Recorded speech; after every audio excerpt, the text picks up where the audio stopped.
ekonomia sozialeko ekintzaile zareten heinean, nola iritsi zineten horretara eta zergatik iritsi zineten zuen kooperatiba eratzera? Bueno, ni karrera bukatuta hasi nintzen arkitekto batekin lanean, eta, gondo nintzen urte batzukan, eta urte horietan zehar, Lutzu etorri zen, laguna zen ikaskeak elkarrekin genituen, eta etorri zen ni gomendatuta gurekin lan egitera, eta, garai txarrak etorri ziren, 2008ko krisiak eta bidena, eta iritsi zen momentua, ura bukatu zela, eta laguna ginen ez eta elkarrekin lan egiten genuen ez eta, esan genuen, zergatik ez, gure aldetik jarri, eta guretzako lan egin, eta pixka bat hori izan zen gure hasieraren jatorri, ez dakit, bai ez? Bai, hane kontatu duen bezala, ni karrera bukatuta hasi nintzen Gasteizen lanean, eta gero, joan nintzen hemen Irunen beste arkitekto batekin lan egitera, hanean bertan zagoela. Eta, ondo kontatu zu, azkenean bukatu zen, ez, gauza bat edo beste gura bukatu zen, eta hor egon zen momentu bat, nik uste lehenagotik ere, karrera ikasten duzunean, beti duzu pixkat ilusio hori, noizbait, igual zure bulegoa eukitzearena edo zure aldetik lan egitearena, eta, momentu hortan bertigo pixkat eman zigun. Azkenen garaiak ere ziren onenak, pixka bat gure bulego propioa abiatzeko, baino, bota ginen pixkat hor piztinara, jakin gabe aberrura zegoen edez. Bai. Eta, hasieran etzen izan erresa, gogorra izan zen.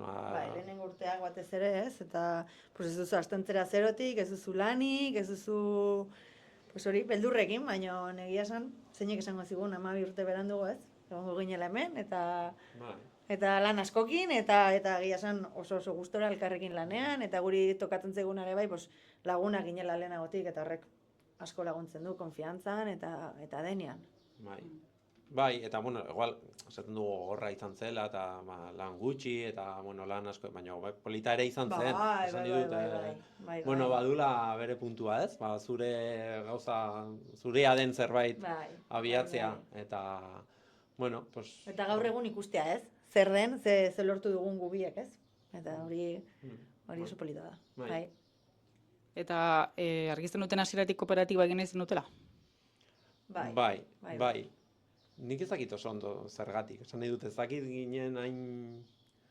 Ez dakit kooperatibismoaren oinarri teorikoak hain berneratuak genitun, ez dakit diskurso aldetikan edo intuizio bat zen gehiago, ez? Baina bai, inkluso lanean ginenean, beste arkitekto horrentzako lanean ginenean, askotan aipatzen genuen pixkat kontrajarrita, bulegoa antolatzeko modu horretara, ikusten ari ginen modu horretara, gure konversazioetan ateratzen zen hori, ez? Azkenen arkitektura estudioak antolatu daitezkelako modu askotara, ez? Eta ohikoa izan da, edo askotan ohikoa da, arkitekto bat bulegoko burua dena, bera da nagusia, bere enpresa da, bere bulegoa da, eta gainontzekoak soldatapekoak dira, askotan da mundu bat, pixka bat, ez dakit, ikasleetaz baliatzen dena batzutan, praktikak egitera datozena, horrelako gauza etxusiak edo badaude. Eta gure kasu konkretuan, gure lan egiteko leguan oso jerarkizatua zegoen, eta markatzen ziguten hori, zen pixka bat, eta askotan komentatzen genuen, honek ezin duela izan. Bai, eredu hori beti, nik uste dut beti, ez genuen zalantzarik izan, hasieratik kooperatiba bat. Gerora, pentsatzen zut, igual beste antolatzeko modu batzuk, ez dakit bi autonomo izango bagina, edo SL bat izango bagina, praktikan gauza asko halko genituzke egiten ditugun bezala, baina nik uste dut, ez dakit, kontzeptu aldetikan kooperatiba bat izateak daukala pixkat voluntade bat edo, ez? Badula atzetikan, igual intuitiboki genuen hasiera hortan, baina, bai, nik uste dut hasieratik izan genuela garbi kooperatibaren. Olakotan gertatzen da ere, bada beste adibide asko ez, oso espezializatutako sektoretan, esaten dute jendea formatu eta ihes egiten dula ez, beste lekutara doaztela ez dagoela txikimenik enpresarekiko, eta hor badela askotan arazo bat ez, kapital intelektualean edo. Eta nire ustez, abiez kooperatiba batek badu hor, zer eginez, azken batean esan duzuten ez, zure propio bada, zure proiektua bada, eta zure iritziak inporta badu, eta zuk ere markatu baditzakezu pixka zure martxak helburu ekonomikoak eta beste ez, imaginatzen dut igual ere arkitektuen munduan ere izan daitekeela aldeko zerbait, ez, kooperatiba zentzorretan. Bai, batez ere igual kooperatiba handiagotan, ez? Bai. Gu azkenean bi gera eta, bueno, ez dakit beste, horregatik igual albediratzen du beste antolatzeko moduak, baina bulego handietan dudari gabe, gu lehenago ginen bulegoa pixkat handixeagoa zen, eta beste modu batean antolatu izan balitz, gian beste arazo batzuk izango zituen, baina ez zuk aipatu duzun hori, ez? Behin ez dakit jakintza batzuk edo esperientzia batzuk akumulatzen duzunean, pues pentsatzea ez dakit pixka gure kasua bezala, ez? Pentsatzea, bueno, abiatuko dugu gure proiektu propioa, proiektu honetan ez dugulako ikusten gure burua ere. Orduan, bai, nik uste dut kooperatibek hori dutela. Eta gainera uste dut egokitzen zaiela, ez? Kooperatibaren figura hori egokitzen zaio oso ondo, ofizioaren baitan doazen jarduera ekonomiko, ez? Esan nahi dute, azkenen arkitektoaren lanaren tradizioan badago pixka eta ofizioaren, hori, esperientzia akumulatzearena eta pixka lana egitearena, ondo, behar den bezala, ez beti maximizatzen, ez, irabaziak, baizik eta txukun, bezeroak pozik ikusten, hori, eta nik uste dut horra dagoela lotura bat kooperatibaren forma horrek, erantzuten dio pixkat ofizioaren ikuspuntutik antolatzen diren lanbidetara, arkitektuak eta baita ere ez dakit gremioak edo pixkat ere ikuntza munduan dagon sistema horri nik uste dut ondo egokitzen zaiola eta agian zabaldu beharko litzateke gehiago, ez dakit. Bai, egia esan agian ez da ohikoena gure gremioan behintzat edo gure inguruan ez dira izaten ohikoena kooperatibak nik uste, eta pena da, zeda zuk esaten duzuna, ez? Azkenean sentitzen baduzu gehiago zure parte dela, zure proiektua gehiago, parte hartzen duzu gehiago, denak nik uste dut hobe funtzionatuko luketela eta txikimendu gehiago litzatekela bai. Ongita, orain sortuko gara, arrazoiak behin ikusita, nola den zuen bizitza, ez? Gaur egun kooperatibista gisa askotan ekintzailetzaren inguruko ikuste asko daude, baina hau ere ez da bakarra ekintzailetza, baizik eta taldean egiten duzuten lan bat da. Ja urteak dira zuek eratu zenutela, LZB kooperatiba, hasierako dinamika berdina izango zen, ez dakit nahi zuten pixka komentatu hasierako dinamika, eta binon gero batez ere gaur egun nola den zuen bizitza kooperatibista gisa. Egunerokotasun hori nola den, jakita? Bueno, nik uste dut azkenen gure kooperatiba eratzea, gure erabaki guztiak hartzeak kriston malgutasuna ematen digu, laguda dugu bata bestean kriston konfiantza eta hori ere oso positiboa da, horrek ez dakit. Nik orain adibidez etxetik lan egiteko aukera daukat, eta hori beste leku batzutan egian ezingo nuke egin, ez? Eta alde horretatik nik uste dut oso positiboa dela. Mila erabaki, proiektuak dire guriak, eta sentitzen dituzu guriak bezala. Zerotik hasita erabaki guztietan eta ardura guztietan ere bai, baina nik uste dut, ez nuke aldatuko ezergatik, orain bertan, ematen dizkidan aldeon guztiak. Eta hasieratik zertan aldatu den, ez dakit, lokal honetan egotea edo ez dakit. Orain beste ez dakit, hasiera esaten genuen bezala gogorra izan zela. Bai.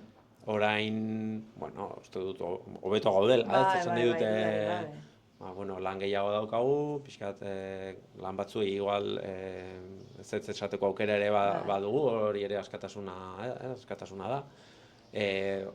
Gaude super ondo akompainatuak Sekopen, ez? Beste,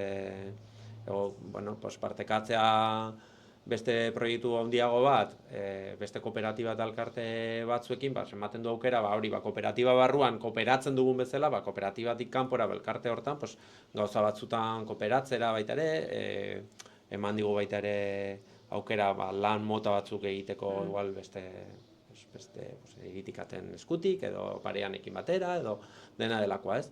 Eta nik hori lehen esaten zenuazu, gainera eske askotan komentatu izan dugu. Eske goizean esnatzen zera, ez dakit, igande gaua iristen da, eta ez duzu sentsazio hori, bihar astelena da, lanera noa, zeka kazarra, ez? Nik lehen nuen hori askotan, ez? Eta orain ez, Eta, hori nik uste dut dela, kriston privilegioa, ez? Azkenean da sorte bat, izugarria, ez? Gustora egiten duzun lan bat egitea, zuretzako lan egitea, zure erabakiak hartzea, bueno, hori ardurak ere badire, eta hori dena, baina konpensatzen dugu niretzako.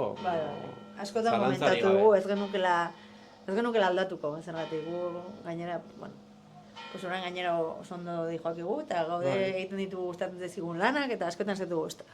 Hau egin dugu guk, tio, eta ez da egitade gauzak. Bai. Lana ez delako bakarrik soldata bat lortzeko olikoa, noski baietz, dela hori ez, baina askorentzako hortan gelditzen den zerbait da, edo proiekzioak edo nahiz eta beste batzuk izan, pixkate hor onartzen duzu edo asumitzen duzu lako zerbait egitea, edo zein beste zein lan hartzen alduzun bezala, baina igual imaginatzen dut ere momentu honetan igual kooperatiba bat eratzearen ilusioak eta proiektuaren implikazioak eta horrek guztiak eramaten altzaitula erresago izatera lana, soilik soldata bat lortzeko egiten duzun zerbait bakarrik izan ez dadin, ez? Osea, ilusioi lortzeko gune bat izan daitekela, ez? Bai, zalantzari gabe. Bai.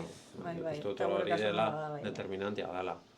Nik gure lanean bi gauzak uste dut direla, bat lana bera, bueno, azkenen guk horretarako ikasi dugu, gustatzen zaigu, eta orduan, ez dakit satisfakzioa duzu lan hori egitean, ez dela atxegin ez duzun lan bat, edo errepikakorra dena, batzuk gustatzen zaizkie, lan errepikakorra, baina esan edu guri badidez, hori edukitzea gauza berriak, edo desberdinak, edo reto berriak, nik uste dut hori dela konsustanzial arkitekto lanari, eta hori alde hori dela positiba, baina gero baita ere, hori komentatu dugun hasieratik, gure erabakiak hartzea, ez? Azkenen lehenengo parte hori balin baduzu, baina balin bazaude beste norbaitentzako lanean, agian oso gustora, baina batzutan ez hain gustora, ez dire zure erabakiak, gauza batzuk agian ez dituzu berdin ikusten, eta negoziatzeko zera hori daukaguna guion artean, baina bai dugu aukera, hori, kooperatibaren bitartez, izatea gure lanaren ez daki buru jabe edo gure,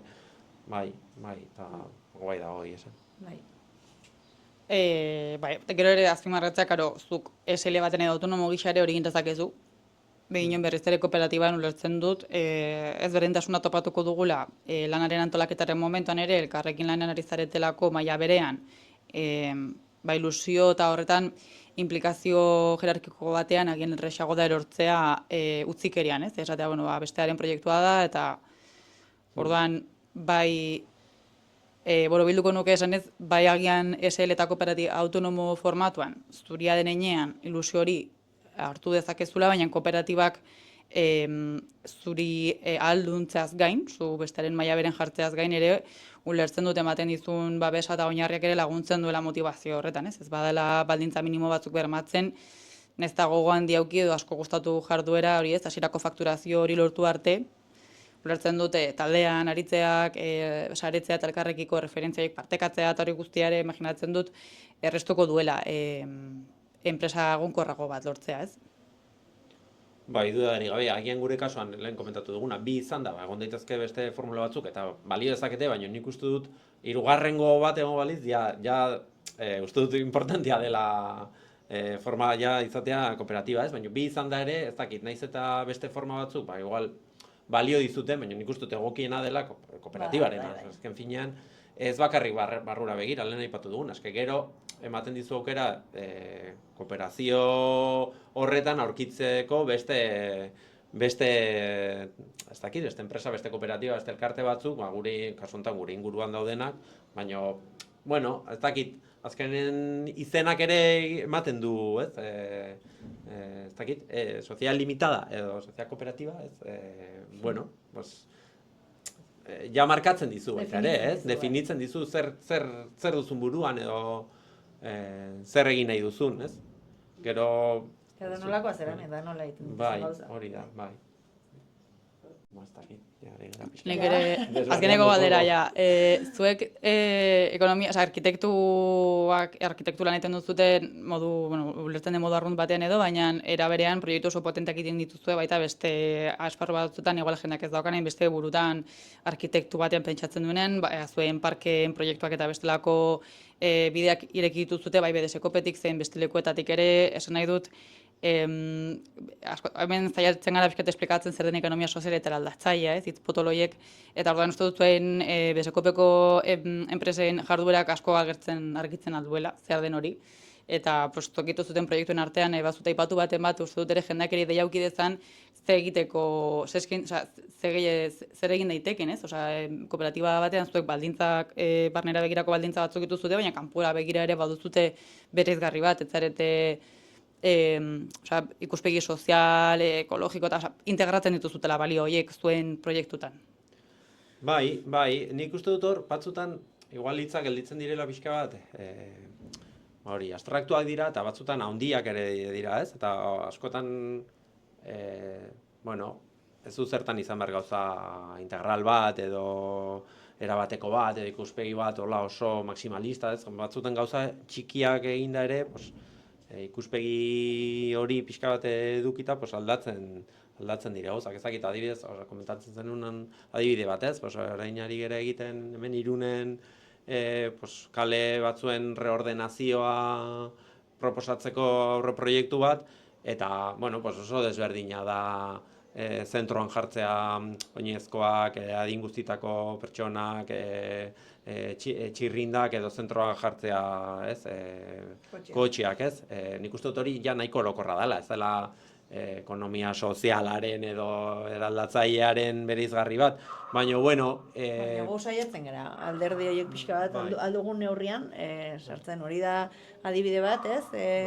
Egiten ari garen aurre proiektu hori, edo bintzitera da egin genuen aurre proiektua iritikatekin, iritikatek ibilitzen parte hartze prozesu batean, txirik hor da, ez dakite, etxebizitza intergenerazionalekin eta gintako etxebizitza proposamen hura, eta nik haren parte izatea, oso positibo edo, gustatzen zait, haren parte izana, aurra egin izana, gustatzen zait, orduan, edo emakumeen etxea egotea Irunen, ateratzen lehiaketa, eta esan genuen, hau da guretzako proiektu bat, eta parte hartu genuen, irabazi genuen, eta orain hemen dago, Irungo emakumeen etxea, orduan, alde sozial horretan eragitare bai polita da gure lanaren aldetik. Eta askotan hori gauza txikiak izan daitezke ere, edo parkeak ere egin ditugu parke desente edo eskola patio desente, eta saiatzen gara, esan duzun hori ez, beste parke tipo bat egiten, ez? Gaur egun ja asko egiten direla horrelakoak, ez dugu esan ere egiten dugunik guk zerbait. Baina hori ere hona da, ez? Azkenen gauza batzuk pixka bat margenetan sortzen direnak, edo hasten direnak, gero, ja orokortzen dire, ez? Eta hori ere, nik uste dut, azkenen esaten dugun ekonomia sozial eraldatzailea, eraldatzaile hortan gauza batzuk eraldatzen doaz pixkanaka eta kontzientzia orokor batean sartzen dire, edo esan nahi dut, enpresa normalik edo pixkatain markatu ez dutenek ere, arkitektura bulegoek, konstruktorek eta joaten dire pixkanaka inkorporatzen, nik uste dut hori dela positiboa, ez? Pixkanaka bide hori egitea.